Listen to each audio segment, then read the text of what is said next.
l'absence est définie comme l'absence de présence, qui nous avance beaucoup. Et en l'espèce, l'absence de présence au bureau, pour être clair, en usine, dans le magasin. Et déjà là commence un problème qui sera l'autre, je pense, tout au long de cette matinée, c'est que l'absentéisme allait très bien pour Charlie Chaplin sur sa chaîne de production. Ne dit-on pas des télétravailleurs, je suis en présentiel? Ah bon, et si tu n'es pas en présentiel, tu es en abstentiel? Ah non, non, je suis chez moi. Ah oui, mais tu n'es pas présent. Et c'est là où commencent les ennuis, c'est que il semble, si vous êtes ici, c'est que vous êtes sans doute aussi télétravailleur, comme toutes les personnes du côté de cette table. Et parfois, on sait qu'en distanciel, donc pas en présentiel, on travaille mieux qu'en présentiel. Donc l'idée de l'absentéisme doit être revue à l'aune du travail intellectuel, ce qui n'est pas simple, a fortiori, lorsque, vous savez mieux que moi, quand est-ce que nous avons nos meilleures idées pour préparer un cours en ce qui le concerne, pour vous projeter dans l'avenir, c'est quand on n'est plus le nez sur le guidon. Ça veut dire que nos meilleures idées, on l'a souvent quand on est absent du bureau, pendant les congés, pendant le week-end, voire parfois, comme le disait Jean-Jacques Rousseau, le grand intellectuel qu'on aime tant, virgule, point d'exclamation, je n'ai jamais pu travailler à mon bureau, c'est la nuit pendant mes insomnies que je travaille dans mon cerveau.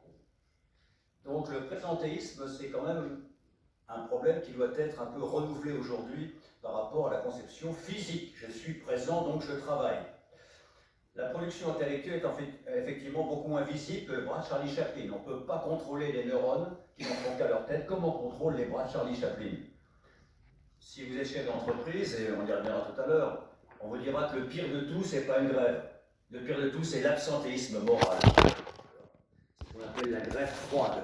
Quand on n'est pas content et qu'on ne peut pas faire grève, on y reviendra peut-être, eh bien, on arrive en retard, on dépose arrêt maladie, et ça, c'est une question tout à fait délicate. Et puis, allons-y, continuons vers Candide. Un arrêt maladie, et ça peut vous dire qu'en cours, ça les fait sursauter. À ce moment-là, ils quittent leur portable, ce qui est déjà un choc considérable pour eux. Eh bien, je leur dis qu'un arrêt maladie ne sert pas seulement à la maladie. Allons bon. Un arrêt maladie ne sert pas seulement à la maladie. Allons bon. Allons bon. C'est très souvent, bien sûr, lié à l'état psychique, de plus en plus, problème, l'état physique du collaborateur et du salarié. Mais aussi, nul ne l'ignore, à des problèmes familiaux et très banal, la garde d'enfants, très banal, le salarié aidant lorsque l'infirmière n'a pas pu venir. On voit qu'il y a un absentéisme qui est... il y a plusieurs formes d'absentéisme sur lesquelles je vais revenir.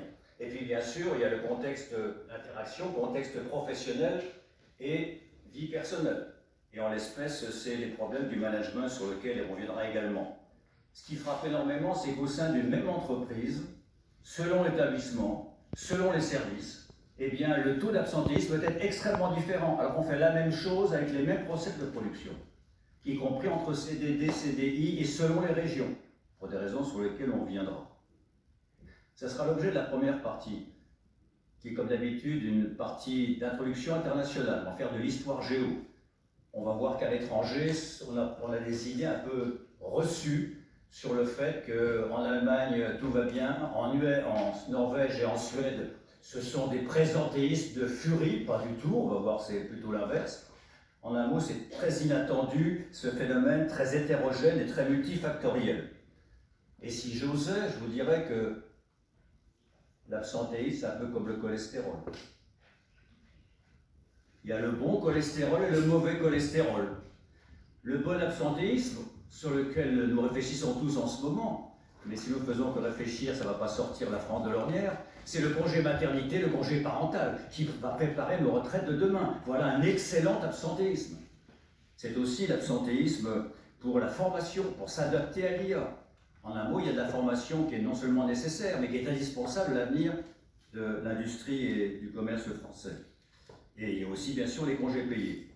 Alors évidemment, aujourd'hui, on s'interrogera assez peu sur les congés maternité, même pas du tout, sur les congés parentaux, on s'interrogera surtout et surtout sur le mauvais absentéisme, du moins qualifié comme tel.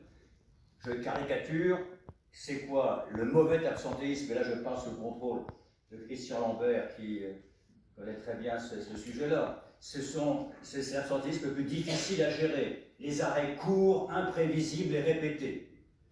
Et là, évidemment, ça déstabilise tout le collectif. Non seulement ça coûte cher, mais ça déstabilise tout le collectif. Et comme d'habitude, dans le séminaire, on aura un regard particulier sur les TPE. L'absentéisme chez Schneider Electric n'est pas exactement le même que l'absentéisme de quelqu'un qui est couvreur et qui a 4 compagnons. Quand un compagnon n'est pas là, sur les 3 compagnons, ils vont devoir finir le 3 à 3, ce qui va poser des problèmes tout à fait différents. Alors, pourquoi ce n'est pas un problème franchement nouveau? Si vous avez fait un peu d'histoire sociale, franchement, l'absentéisme des premiers ouvriers était un absentéisme absolument considérable. C'était la Saint-Lundi. Lundi, on avait beaucoup de mal à voir les collaborateurs et avec une très forte amplitude journalière pour fixer les collaborateurs qui étaient auparavant agriculteurs, dirait-on aujourd'hui. Et à l'époque, c'était la répression disciplinaire, les sanctions pécuniaires, l'un des arrêts fondateurs du droit du travail, parce que je suis juriste fondateur. C'est ce qu'on appelle l'arrêt des sabots. Et c'est quoi l'arrêt des sabots? Le règlement intérieur prévoyait que toute minute de retard dans la fabrique entraînerait un jour de retenue sur salaire. Il est arrivé 10 minutes en retard, et elle a pris en espèce 10 jours de mise à pied et 10 jours de salaire en moins. En un mot, une vision exclusivement disciplinaire, répressive, et il a fallu un peu de temps pour s'interroger sur la prévention. Pourquoi? Qui sera évidemment un sujet essentiel. Premièrement, donc historiquement, ce n'est pas franchement nouveau, c'est le moins qu'on puisse dire. En termes de comparaison internationale, si on regarde les chiffres, et si vous lisez le Tagesschau, parce que chacun fait chaque matin comme tout le monde, qu'est-ce qu'elle avait titré Tagesschau il y a 7 mois, 8 mois? C'est l'Allemagne est malade.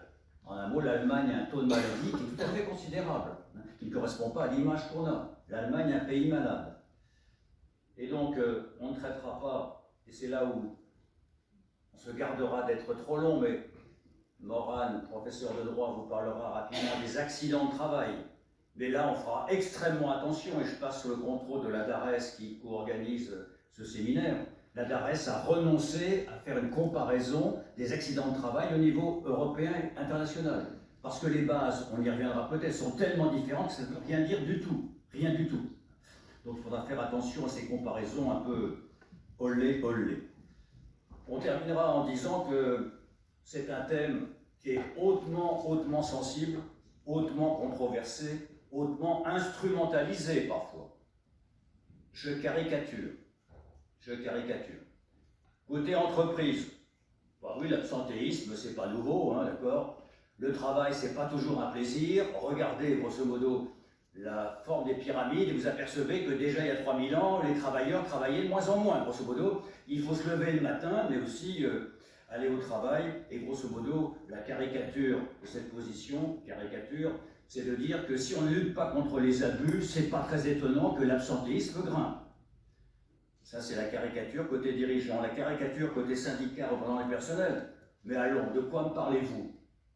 Regardez d'où vient l'absentéisme. L'absentéisme ne vient pas du plaisir de travailler ou du non-plaisir. Ça vient de conditions de travail, de conditions d'emploi, de CDD, etc., etc. Si vous le voulez bien, le but de ce séminaire n'est pas que chacun pilonne le camp d'en face dans sa tranchée. Le séminaire s'intitule « Politique de l'emploi, interaction entre l'économique et le juridique ».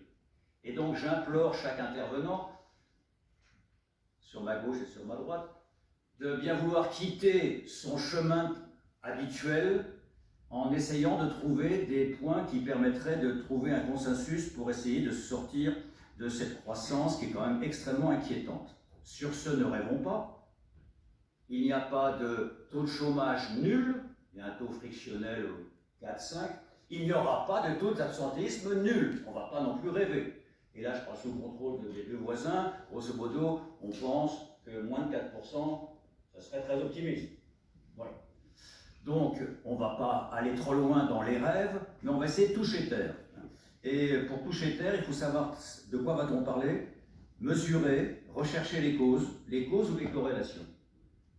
Et je terminerai cette introduction en parlant non pas de l'actualité, évidemment, la plus brûlante aujourd'hui, suivez mon regard côté Assemblée nationale, mais moi il me semble, moi qui suis un boomer, Et là, si vous me laissiez aller, mais je ne me laisserai pas aller, parce que sans ça, ça va être dramatique. On va tous avoir les larmes aux yeux, les boomers, hein. Les autres vont éclater de rire.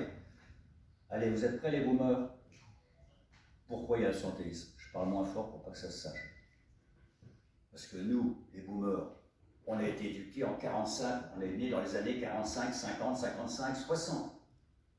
On avait lu, virgule, nous, pour exclamation, le préambule constitutionnel. Le préambule constitutionnel. Chacun a le devoir de travailler.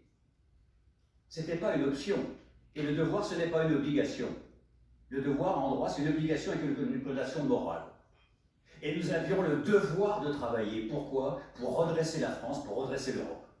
On participait à un projet collectif. On était fiers de participer à ce projet-là. Je m'arrêterai là, de peur de déraper par la suite en vous parlant des jeunes d'aujourd'hui, etc., etc., etc., qui ont évidemment d'autres qualités essentielles, vitales, bien sûr, pour l'inclamation. On fête le 80e anniversaire de la Sécu, avec son régime général, ça ne s'invente pas. Le régime général, c'est le régime des salariés. Et qui, de ce côté-là de la table ou de ce côté-là de la table, me dira que le régime de protection sociale, dont il sera très question aujourd'hui, évidemment, eh bien, n'a pas participé au développement du salariat en France. On le retrouve aujourd'hui à travers les problèmes des plateformes de travail. C'est moins une question que de droit du travail que de protection sociale, parce qu'en France, il y a un lien évident entre le régime général et la sécurité sociale. Alors, je crois qu'il faut qu'on fasse attention. On va regretter, comme disait Gérard de Gaulle, le temps des lampes à huile et de la marine à voile. Mais terminons avec ces chers boomers, si chers à nos cœurs. Les boomers, c'était 5% de croissance en volume, 10-15% en valeur, et c'était une croissance démographique régulière, la meilleure d'Europe. Donc on n'en est plus là. On est content parce qu'on a fait presque 1%, et la croissance démographique, pour la première fois depuis la libération, il y a eu plus de décès en 2025 que de naissances en 2025. Donc je crois qu'il faut faire attention, c'est aussi l'un des thèmes qu'il faudra aborder de front. On ne met pas les choses sous le tapis, c'est le but de ce séminaire. C'est les conditions de température économique et de pression démographique ne sont pas les mêmes que les jours heureux. Donc il faut réfléchir et ne pas oser, ne pas hésiter à aller chercher plus loin que le bout de son code ou le bout de ses statistiques. Pour faire cette intervention, 4 intervenants par ordre alphabétique. À ma gauche, Denis Ferrand, directeur général de Rexecode. Morane Kembago, professeur de droit privé et spécialiste de protection sociale, école de droit de la Sorbonne. Christian Lambert, directeur de l'action sociale des Schneider Electric. Et enfin, Franck Cassaïs-Malinier, membre CFDCAD du Comité social et économique européen. Donc elle y a siégé pendant 10 ans, entre 2015 et 2025. Et donc elle a un point de vue international qui va nous faire lui donner la parole en premier. Comme d'habitude, 3 parties. La première, on essaiera de se mettre d'accord, parce que c'est vraiment, quand on descend dans le détail, ça devient compliqué. C'est quoi l'état des lieux? Est-ce qu'on est d'accord sur une définition de l'absentéisme? Est-ce qu'on peut faire des comparaisons internationales? Est-ce qu'elles ont un sens? Premièrement, état des lieux en France et en Europe. Deuxièmement, quels sont les défis aujourd'hui? Les défis d'entreprise, les défis juridiques et les défis bien sûr économiques. Il y aura une pause à 11h15 et enfin, 11h30, on ouvrira la porte, on fermera la fenêtre et on s'interrogera sur qu'est-ce qu'on peut faire pour prévenir l'absentéisme, notamment en visant les arrêts longs. Alors, démarrons par le grand 1, l'état des lieux, quel est le menu? Franca va démarrer sur les facteurs expliquant l'évolution récente de l'absentéisme et le but, c'est pour ça qu'on a fait appel à Franca, pour ses qualités éminentes, c'est qu'elle a pendant 10 ans fréquenté des collègues qui ne sont pas tous religieusement attachés au modèle social français. Peut-être qu'il y a d'autres modèles sociaux qui marchent peut-être aussi bien que le nôtre. Premièrement, donc Franca au titre de la géographie. Deuxièmement, Denis Ferrand nous expliquera plutôt en France, mais pas seulement en France, les évolutions et les déterminants de l'absentéisme. Et enfin, Morane Kembago nous fera les contours juridiques des arrêts de travail, dont on verra que les arrêts de travail, c'est extrêmement varié. Alors, Franca, c'est à vous, les facteurs expliquant l'évolution récente de l'absentéisme. Merci beaucoup, Jean-Emmanuel. Bonjour à toutes et à tous. Alors, c'est moi qui pilote les diapos? Oui. Oui. Ok. Alors, d'abord,